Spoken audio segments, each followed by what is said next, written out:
रास्ते उसके पास है, किस रास्ते पर जाना है स्वयं तय करना है। लेकिन कहीं इनमें हमें किसी सज्जन पुरुष का साथ मिल गया तो हमें मार्ग भी सही मिल जाएगा और स्थान भी सही मिल जाएगा। इनसे पूछा कि मैं कहां रहूं, तो वाल्मीकि जी कहते हैं प्रभु पूछो मोई की रहो कहां, मेरे को पूछते हो मैं कहां रहूं, मैं पूछत सकुचाऊं,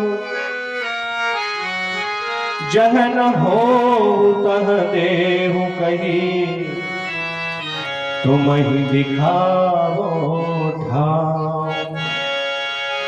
वाल्मीकि जी कहते प्रभु मुझसे पूछ रहे हो आप कहां रहूं, संसार में ऐसी कौन सी जगह है जहां आप नहीं है, कौन सा स्थान है जहां आप नहीं विराजित हैं।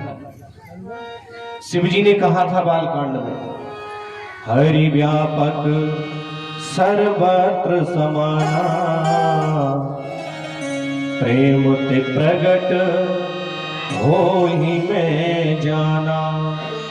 जरूरत है प्रेम की। प्रभु आप कहां नहीं हैं, मुझे आप एक ऐसी जगह बता दो कि जहां आप नहीं हो, फिर मैं आपको बता दूंगा कि आप यहां रहो। वाल्मीकि जी के मन में भाव आया प्रभु आप तो हर जगह व्याप्त हो, हर देश में हो, हर मनुष्य के शरीर में व्याप्त हो।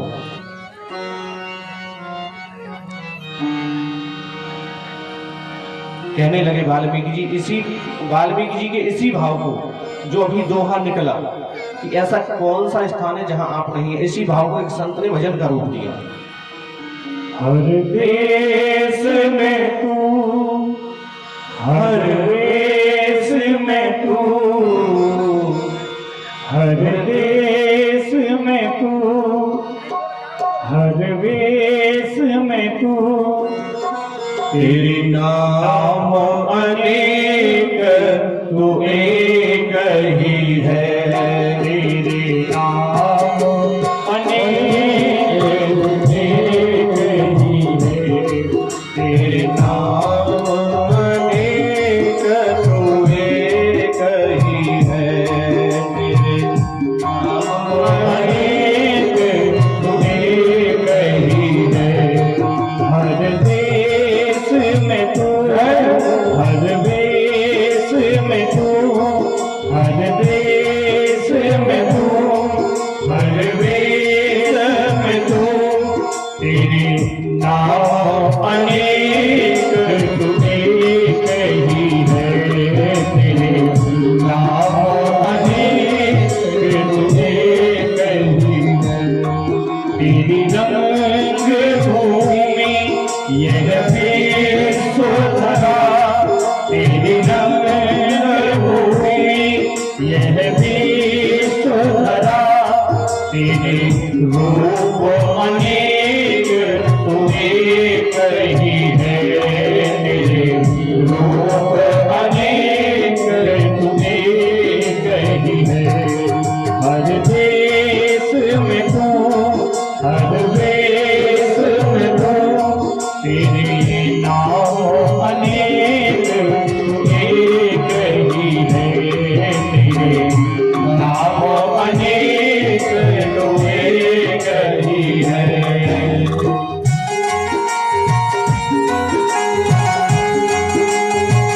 जय हो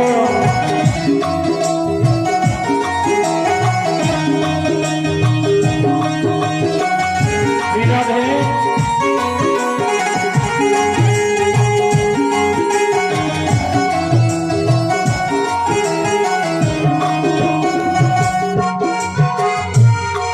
सागर से गिरा बादल बनकर, बादल से गिरा बरसा बनकर, बादल से गिरा बरसा बनकर, सागर से उड़ा बादल बनकर, बादल से गिरा बरसा बनकर, बादल से गिरा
चीटी से अणु परमाणु बना, तब सकल विश्व का रूप लिया। चीटी से अणु परमाणु बना, तब सकल विश्व का रूप लिया। फिर पर्वत वृक्ष विशाल बना, फिर पर्वत वृक्ष विशाल बना।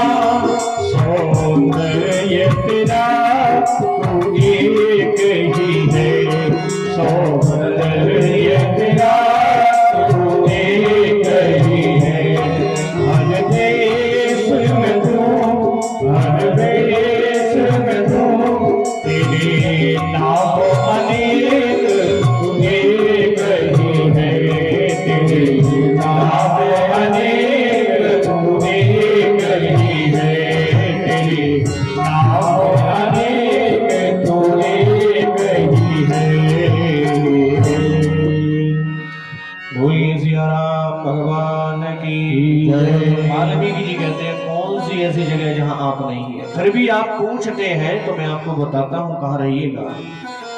प्रभु जैसे सागर में नदियां निरंतर जाकर के मिलती हैं, वैसे जिस मनुष्य के हृदय में आपकी कथाएं आती रहती हैं, कथाएं सुनता रहता है, सागर में जिस प्रकार बाढ़ नहीं आती और उसी प्रकार मनुष्य का हृदय आपकी कथाएं सुन सुन करके नहीं अघाता, उसके हृदय में रहिए। जिसके नेत्र, जिसकी आंखें चातक बन करके आपके दर्शन को लालायित रहती हैं, उसके हृदय में जाकर के आप रहिए। जैसे बादल होते हैं ना, आपके दर्शन रूपी मेघ के लिए सदा लालायित रहता है, उसके हृदय में आप जाकर के रहिए। जिनके चरण तीर्थों तक चल करके जाते हैं, उनके हृदय में आप रहिए। जो नित्य घर में पूजा करते हैं, पाठ करते हैं, उनके हृदय में आप रहिए। जो घर में साधु संतों को भोजन कराते हैं, ब्राह्मणों को भोजन कराते हैं, उनके हृदय में आप रहिए। जो अपने पूर्वजों का तर्पण करते हैं, उनके हृदय में आप रहिए। तो राम जी बोले, मुनिवर अभी लोकाचार की दृष्टि से कोई ऐसा स्थान हमें बता दीजिए जहां जाकर के हम रह सकें। तो वाल्मीकि जी ने सुंदर आश्रम बताया, कहां आप रहना है। प्रभु एक ऐसा स्थान मैं आपको बताता हूं जहां आपके अनुसार पूरा वातावरण है, जहां सुंदर पर्वत है, नदियां हैं।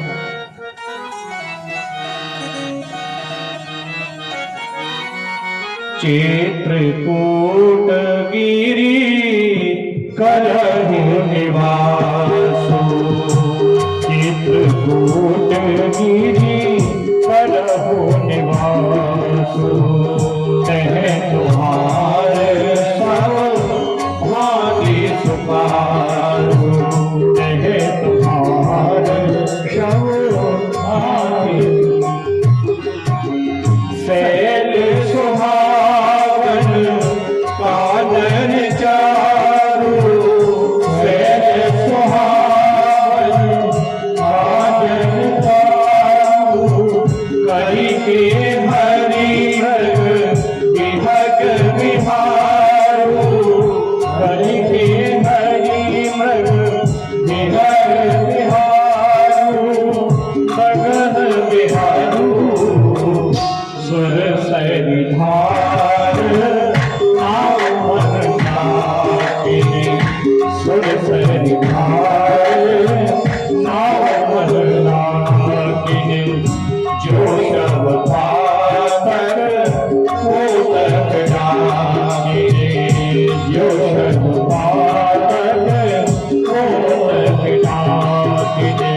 चित्रकूट गिरी करहु निवासो, चित्रकूट गिरी करहु निवासो। मुनिवर के वचन मान करके प्रभु चित्रकूट आए और सब देवी देवता ऋषि मुनियों का वेश बना करके प्रभु के दर्शन के हेतु आए।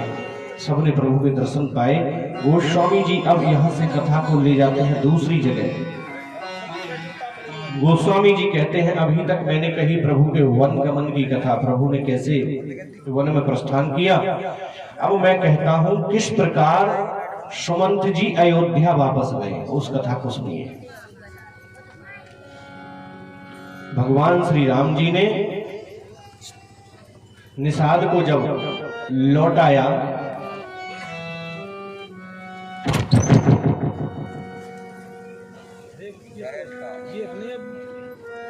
निषाद को जब वापस किया भगवान श्री रामचंद्र जी ने, निषाद जैसे ही अपने श्रृंगवेरपुर की ओर आए तो ध्यान दीजिए, आज प्रभु को 6 दिन हो गए हैं। निषाद जब वापस आए तो क्या देखते हैं कि सुमंत जी गए नहीं है। एक पेड़ से घोड़े बंधे हुए हैं और वो पीछे की ओर देख रहे हैं, जिधर श्री राम जी गए उधर घोड़े देख रहे हैं। निषाद राजा जी अचेत पड़े हुए हैं, वापस नहीं गए। जिस दिन से प्रभु सुमंत जी को और घोड़ों को छोड़ करके गए तब से घोड़ों ने कुछ खाया नहीं, जल भी नहीं पिया घोड़ों ने। घोड़ों की आंखों में आंसू है। घोड़े कहते हैं कि प्रभु जब जाते थे तो घंटा 2 घंटा में वापस आ जाते थे, लेकिन आज कौन बात हो गई कि 3 दिन हो गए दर्शन नहीं हुए अभी तक।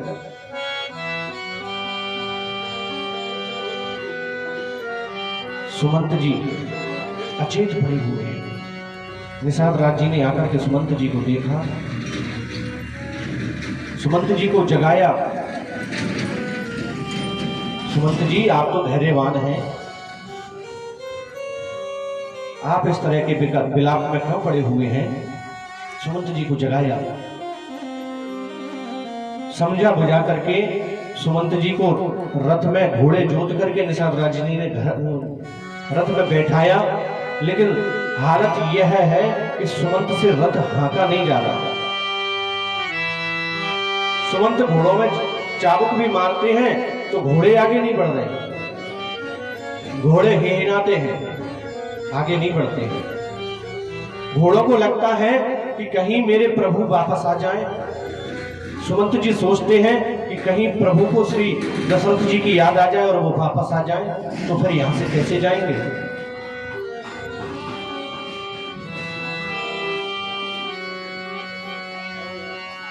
बड़ी विकल है।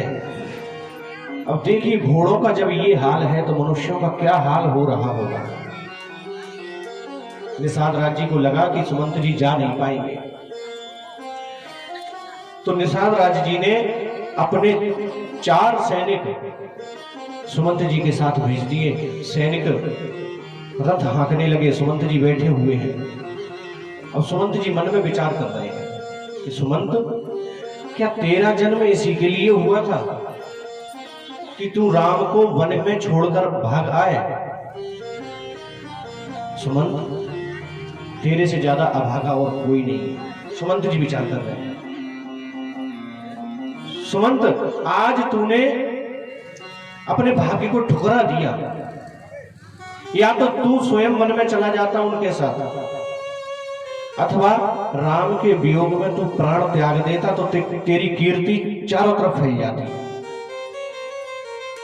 आज तूने अपयश मोल ले लिया। तू अयोध्या में जाकर क्या मुंह दिखाएगा, क्या कहेगा अयोध्या में जाकर के।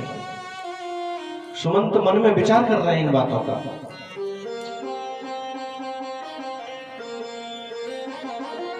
देखिए, सुखी रहना और दुखी रहना ये हमारी मन की स्थिति पर निर्भर करता है। सुख और दुख आते नहीं हैं, हमारे मन की कल्पना से हम सुख भोगते हैं, हमारे ही मन की कल्पना से हम दुखों को भोगते हैं। उदाहरण के रूप में देखिए, आप एक गिलास लीजिए और उस गिलास में आधा गिलास पानी भर लीजिए। सुखी होने के लिए कम से कम आधा तो भरा है। मन की स्थिति ने स्वीकार कर लिया, सुखी हो गए। मन ने स्वीकार नहीं किया, बताओ आधा गिलास खाली है, दुखी हो गए। यूं समझे, एक और स्पष्ट और व्यवहारिक उदाहरण से आपको समझाता हूं। सुख और दुख मन की कल्पना है, बाहर से न ईश्वर किसी को सुख देते हैं, न ईश्वर किसी को दुख देते हैं। ईश्वर समदृष्टा है। आप बाजार जाइए, आप बाजार में 100 रुपए खर्च कर दीजिए, आपको दुख नहीं होगा। बताइए, होगा दुख? आपने 100 रुपए खर्च किए बाजार में, आपको दुख होगा क्या? नहीं होगा, क्योंकि आपने स्वयं की मर्जी से खर्च किए। और बाजार से लौटते समय आपकी जेब से 10 रुपए गिर जाएं, तब आपको दुख होगा कि नहीं होगा? 100 रुपए खर्च करने का दुख नहीं है, क्योंकि आपके मन ने उसको स्वीकार किया। 10 रुपए गिर गए, आपके मन ने स्वीकार नहीं किया, इसलिए आप 10 रुपए गिरने का दुख मनाते हैं। मन की स्थिति के ऊपर निर्भर करता है सुख और दुख। ईश्वर ने जो दिया, जैसा दिया, उसमें प्रसन्न रहना सीखें। एक कोई दादाजी थे, रही होगी कोई उम्र उनकी 90 वर्ष के आसपास। वो किसी संत से मिले जाकर के। संत ने पूछा, और दादाजी कैसे हो? दादाजी बोले, क्या बताएं, कट रही है, ठीक है, जैसा है तैसा। बहुत परेशान है। तो संत को हंसी आई, हंसने लगे संत जी। दादाजी बोले, हंस क्यों रहे हो? तो संत जी बोले, बाबा जी ये बताओ कितनी उम्र है आपकी? बोले 90 को पार कर रहे हैं। ये जो दांत हैं आपके, ये असली है कि नकली? बोले अभी असली है ना, दांत गिरे नहीं है। कानों से सुन भी सही पाते थे, मशीन नहीं लगी थी कानों में। तो संत जी बोले, बाबा जी और क्या कृपा चाहिए भगवान की? इतनी उम्र में बिना लाठी के यहाँ पर आए, दांत भी टकाटक है, कानों की शक्ति भी सही है, आंखें भी सही देख रही हैं, ये कम कृपा है क्या भगवान की? दादाजी आपकी उम्र में तो कई लोग सटक जाते हैं, कई लोग टपक जाते हैं, आपकी उम्र तक पहुंचे ही नहीं पाते हैं। देखिए, प्रभु हर परिस्थिति में हम ये कहें, प्रभु बड़ी कृपा है तेरी हमारे ऊपर। हर परिस्थिति में ये कहना सीख लीजिए, ये मंत्र है एक, प्रभु बड़ी कृपा है तेरी। तो प्रभु भी सोचने पर मजबूर हो जाएंगे कि जितना मैंने इसको दिया नहीं है, जितना ये झूठा प्रचार करता रहता है, बड़ी कृपा है, बड़ी कृपा है, इसको दे दिया जाए। और जिसके पास बहुत है और वो कहे परेशान है महाराज, क्या करें, कट रही है, तो प्रभु भी सोचते हैं किस दरिद्र को दे दिया मैंने, इसके लायक है नहीं, छीन लो। हर परिस्थिति में कहिए प्रभु बड़ी कृपा है। दशरथ जी ने प्राण क्यों त्याग दिए? क्योंकि दशरथ जी ने राम जी के वनगमन को स्वीकार नहीं किया, और राम जी को कुछ नहीं हुआ। क्यों? क्योंकि राम जी ने वनगमन को स्वीकार कर लिया। निषाद का रथ जब सैनिक चला रहे थे, सुमंत का रथ, तो सुमंत जी अपने बालों को नोच रहे थे। सुमंत जी कहते हैं, सुमंत तू बड़ा अभागा है।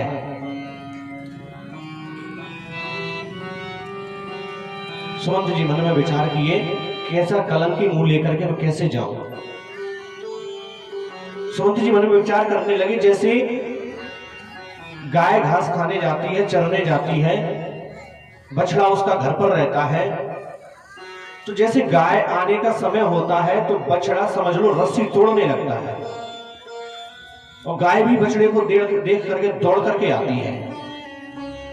सुबह जब पक्षी अपने घोंसला से निकलते हैं दाना पानी लेने के लिए, शाम को जब बच्चे उनका इंतजार करते हैं, पक्षी आने का टाइम होता है, समय होता है, तो घोंसले के पक्षी चहचहाने लगते हैं और चिड़िया उतावली होकर के आती है घोंसले की ओर। तो सुमंत जी मन में विचार कर रहे हैं कि सुमित्रा तो समझदार है, उनको तो जैसे तैसे समझा दूंगा, ज्ञानी है, मैं जाऊंगा तो कहीं तो आने से ठहरी, वो तो आएंगी नहीं। लेकिन जब कौशल्या आएगी तो मैं क्या कहूंगा उनसे, क्या जवाब दूंगा उन्हें? कौशल्या पूछेंगी कि मेरे राम कहाँ है, सीता कहाँ है, लक्ष्मण कहाँ है, तो क्या जवाब दूंगा? सुमंत तू बहुत अभागा है, तूने अपने प्राण अभी बनाए रखे, तेरे से ज्यादा भागा कोई और नहीं है। तमसा नदी तक रथ पहुंचा। तमसा नदी से निषाद राज जी के चारों सेवकों को वापस कर दिया। अब सुमंत जी ने सोचा कि अभी नहीं जाऊंगा, अभी जाऊंगा तो नगरवासी देखेंगे, भीड़ लग जाएगी, मुझसे पूछेंगे राम कहाँ है, लखन कहाँ है, सीता कहाँ है, क्या जवाब दूंगा मैं सबको? मैं रात में जाऊंगा। तमसा नदी पर ही बैठ करके रह गए, रात्रि का इंतजार करने लगे। जैसे ही संध्या का समय हुआ तो सुमंत जी महाराज अयोध्या नगरी में पहुंचे हैं। जैसे ही महलों में प्रवेश किया, जहां दशरथ जी थे वहां पर जैसे ही पहुंचे तो राम राम सिया लखन पुकारी, पर्यों धरनी तल व्याकुल भारी। दशरथ जी धरती में पड़े हुए हैं अचेत, मानो किसी पक्षी के पंख काट दिए गए हों, ऐसे अचेत दशरथ जी पड़े हैं।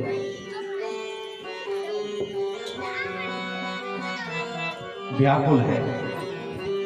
राम, हा लखन, हा सीते, यह शब्द निकलते जा रहे हैं उनके मुंह से।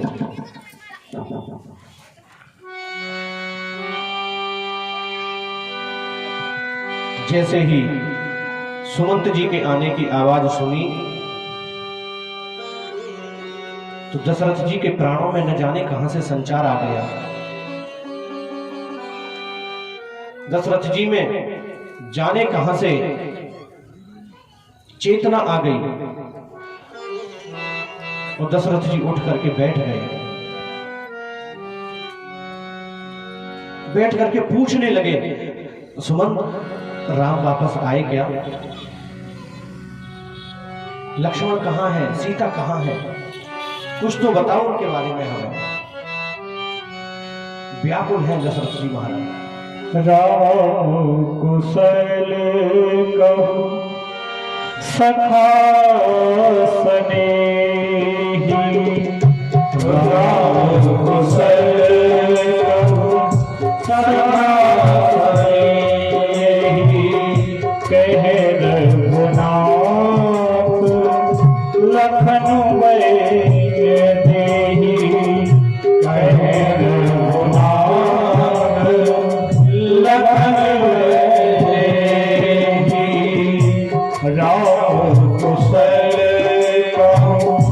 सखा स्नेही, राम कुशल कहु सखा स्नेही।